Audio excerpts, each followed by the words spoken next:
So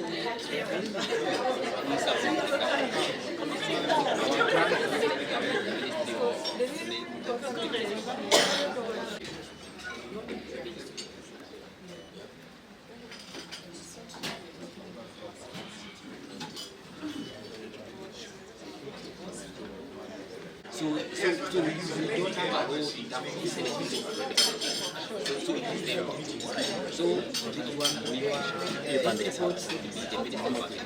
Governors, ladies and gentlemen, good morning.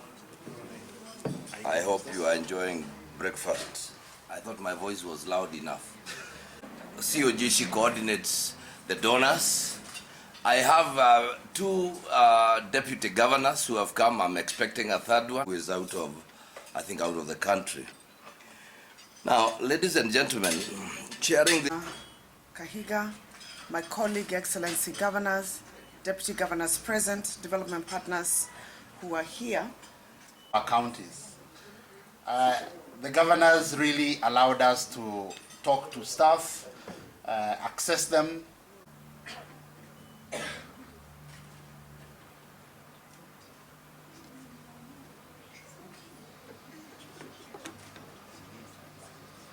Especially when I make requests to them. So from the Secretariat, we really want to say thank you for opening your doors, Your Excellencies, and allowing us to interact with your. I can be able to say that very proudly. And we have had a lot of engagement, especially on the health sector, and a lot of support has come in directly ahead of us. So I won't take too much time, but I'll give you a very good snapshot of where we are and where we are headed and where we've been in the past. Very short way. Some of the facts and findings may be jaw-dropping. This is just a projection to show where we are going. It only shows one thing, that when you sit down with your experts, we reconfirm the findings of the meeting in Naivasha and shared growth opportunity for every county. We would like to move from weak to strong basic services, regional mental health, wellness, center of excellence, etc. So I would like to kindly, the Rakadidi agreed in the meeting, they would manage a trauma and rehabilitation center. The Sereb is the region that is endowed with a lot of agricultural produce. It has, beyond everything else, human resource that is hardworking. And we are committed to ensure that the revival of the Sereb will not only shake Kenya, but will shake the world. Why do I say that? Within this Sereb region, we have quite a number of the very best coffee, the very best tea. We have minerals in Tharaka Nithi, in Embu and other places.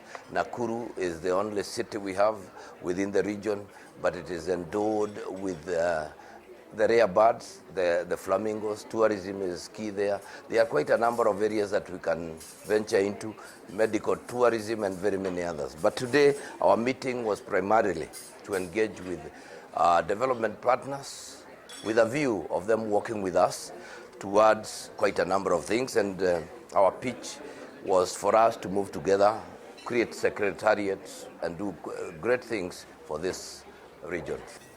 Tharaka Nithi has the biggest deposits of minerals in East Africa. The biggest copper deposits are in the Tharaka Nithi.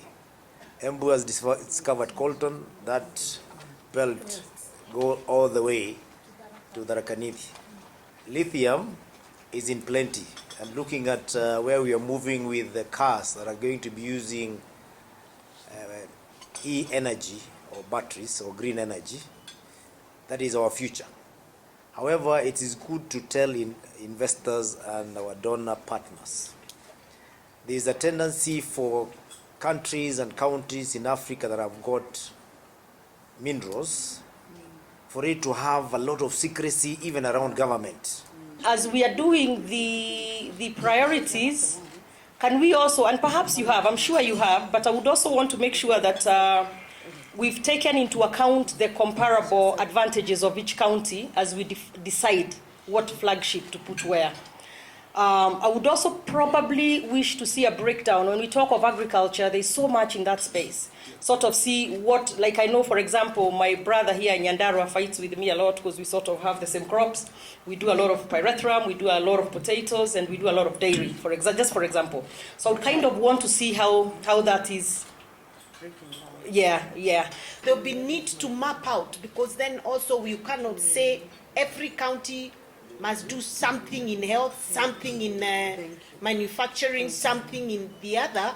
We can identify flagship projects that cut across different sectors, but supporting the entire region, so that we are not seemingly looking like, if Governor Anne is doing her tomato factory, I must do mine. I mean, we can agree who does what, and if she's doing something in health, I don't have to do health, I can do a different sector.